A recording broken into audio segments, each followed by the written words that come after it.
Hello students, welcome to Mac online lectures. You are watching fluid mechanics lecture number 35। और आज इस video में मैं आपकी एक बहुत बड़ी कंफ्यूजन को दूर करने वाला हूं।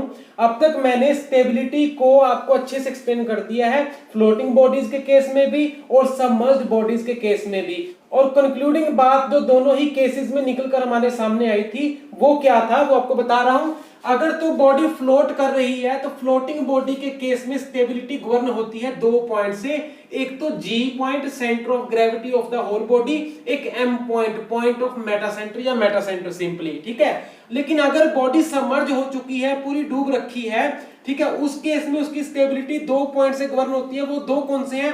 Point B and point G, यानी point of buoyancy and centre of gravity. तो दोनों जगह पॉइंट्स अलग अलग हैं, जी और एम फ्लोटिंग के केस में, बी और जी सबमर्ज्ड बॉडी के केस में। तो ऐसा क्यों होता है? हालांकि देखो, फ्लोटिंग बॉडी के केस में भी आपके पास बी पॉइंट तो होता ही है, जी तो है ही है, देखो जी है, साथ में ये बी पॉइंट भी यहां पर होता है फ्लोटिंग बॉडी के केस में, ये रहा। तो बी पॉइंट यहां पे क्यों नहीं सफिशिएंट इसकी स्टेबिलिटी को बताने के लिए?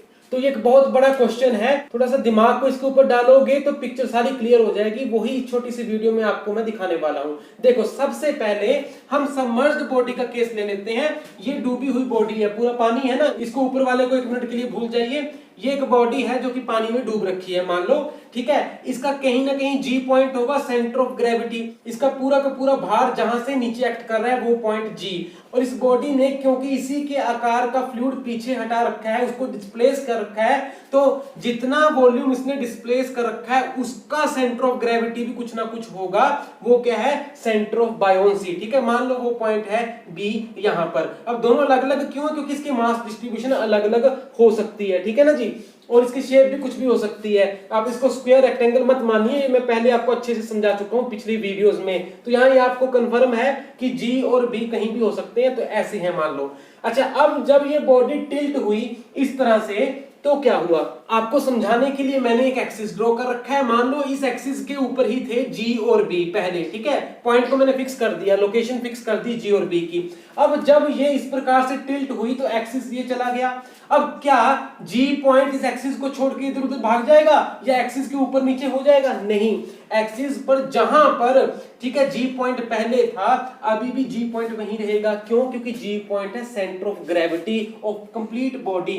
पूरी बॉडी का वेट तो अभी भी उसी पॉइंट से एक्ट करेगा।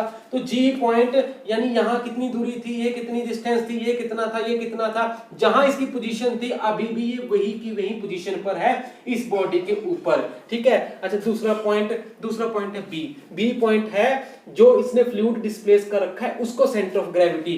तो इस बॉडी ने इसी आकार का फ्लूइड डिस्प्लेस कर रखा था, उसका सेंटर ऑफ ग्रेविटी ये बन रहा था। अब बॉडी टिल्ट होगी तो इसने इस आकार का फ्लूइड डिस्प्लेस कर दिया, तो आकार वही है ना, पोजीशन चेंज हुई है, तो उससे क्या बी चेंज हो गया? नहीं, बी भी तो वही रहेगा ना, क्योंकि उसी आकार ने पहले फ्लूइड डिस्प्लेस कर रखा था, अभी भी उसी आकार ने फ्लूइड डिस्प्लेस किया है। तो जहां पहले थी पोजीशन वही पोजीशन अभी भी बनेगी बी की। तो बी इस एक्सिस को छोड़कर कहीं इधर उधर नहीं गया, कहीं भी इधर उधर नहीं गया, जहां पहले था, ठीक है, जिस पोजीशन पर वहीं भी अभी भी है, ठीक है। तो ये दो पॉइंट्स वहां पर बन रहे थे। अब स्टेबिलिटी कैसे आ रही थी? जी पॉइंट पर वेट नीचे की तरफ एक्ट कर रहा था W, और बी पॉइंट के ऊपर बायोंसी फोर्स ऊपर की तरफ एक्ट कर रहा था। तो ये दोनों ही एक मूवमेंट जनरेट कर रहे थे, ठीक है ना।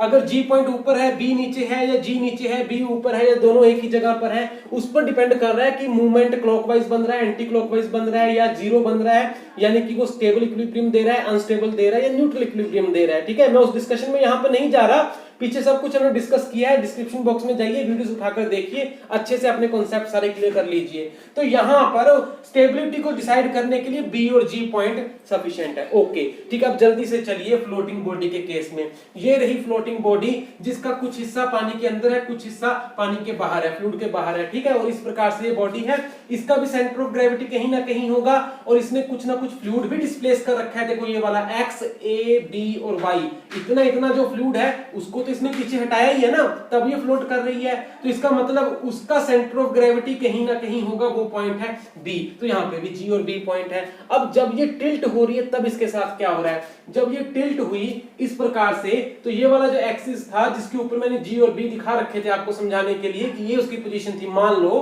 तो ये एक्सिस भी टिल्ट हो गया, यहां चला गया, तो जी पॉइंट यहां पहुंच गया। क्या जी पॉइंट की पोजीशन चेंज हुई? नहीं, जहां पर ये पहले था, ठीक है, जितनी दूरी पर, वैसे ही अभी भी उतनी डिस्टेंस पर अभी भी वहीं पर वहीं होगा।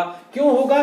क्योंकि जी पॉइंट है वो पॉइंट जहां से पूरी बॉडी का वेट डाउनवर्ड एक्ट करता है। टिल्ट होने से वेट डिस्ट्रीब्यूशन तो नहीं हिली ना, हम ये मान के चल रहे हैं, ठीक है। अच्छा, उसके बाद बी पॉइंट है जहां पर बायोन्सी फोर्स लग रहा है, यानी कि वॉल्यूम जो डिस्प्लेस हुआ था उसका सेंटर ऑफ ग्रेविटी। अब इस केस में देखो, इस केस में ये जो वॉल्यूम इसने डिस्प्लेस किया था फ्लूइड का, उसकी शेप चेंज हो चुकी है। पहले वो रेक्टेंगुलर था, इस एग्जांपल में देखो ये वाला एक्स वाई ए बी, ये वॉल्यूम था जिसको डिस्प्लेस किया था। अब कौन सा वॉल्यूम है जिसको डिस्प्लेस किया गया है? एक्स डैश ए बी और वाई डैश। देखो ये वाला सारा जो मैं शेड कर रहा हूं, ये सारा पोर्शन अब डिस्प्लेस कर रखा है फ्लूइड का टिल्ट होने के बाद। तो क्या ये रेक्टेंगुलर है वैसा का वैसा जैसे पहले था? नहीं, इसकी शेप तो चेंज हो गई। ये देखिए, इसकी मास डिस्ट्रीब्यूशन भी चेंज हो चुकी है। इसका ज्यादा मास इस तरफ है, कम मास इस तरफ है, तो इसका सेंटर ऑफ ग्रेविटी कहां बनेगा? फिर उस तरफ बनेगा ना।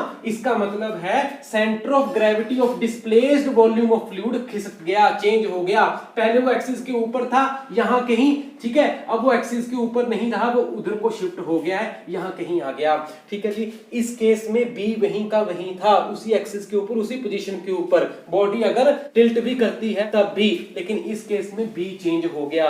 बी जैसे जैसे टिल्ट कम ज्यादा होता रहेगा, डायरेक्शन चेंज करता रहेगा इधर या उधर, बी की पोजीशन तो हिलती रहेगी। इसलिए हम क्या करते हैं, ये बी पॉइंट वो पॉइंट है जहां पर बायोन्सी फोर्स नीचे से ऊपर की तरफ एक्ट करता है, एफ बी, ठीक है। तो हमने क्या किया, इसकी लाइन ऑफ एक्शन को ऊपर तक ले गए और इस एक्सिस के साथ जहां पर वो मिल रहा है मेटा सेंटर पॉइंट आ रहा है एम, तो आपके पास एक G M distance, metacentric height यहां पर आती है, जिसके अकॉर्डिंग हम स्टेबिलिटी फिर डिसाइड करते हैं, जैसा कि मैंने पिछली वीडियो में आपको अच्छे से समझा दिया है, ठीक है। तो दो पॉइंट्स जी और एम फ्लोटिंग बॉडी के केस में है और सबमर्ज्ड बॉडी के केस में जी और बी, ये दो पॉइंट है जो कि स्टेबिलिटी को डिसाइड करते हैं, ठीक है। तो अब कोई कंफ्यूजन का प्रश्न नहीं रहता होगा। नेक्स्ट वीडियो 36 लेक्चर नंबर जरूर देखिए, उसमें मैं आपको क्लियर कट समझा दूंगा कि बॉडी फ्लोट क्यों कर रही है और सबमर्ज क्यों कर रही है, ठीक है, कैसे वो फ्लोट कर रही है और क्यों वो डूब रही है, ये मैं आपको छोटी सी वीडियो में समझा दूंगा। फिर उसके बाद नेक्स्ट वीडियो में मेटासेंट्रिक हाइट कैलकुलेट कैसे करते हैं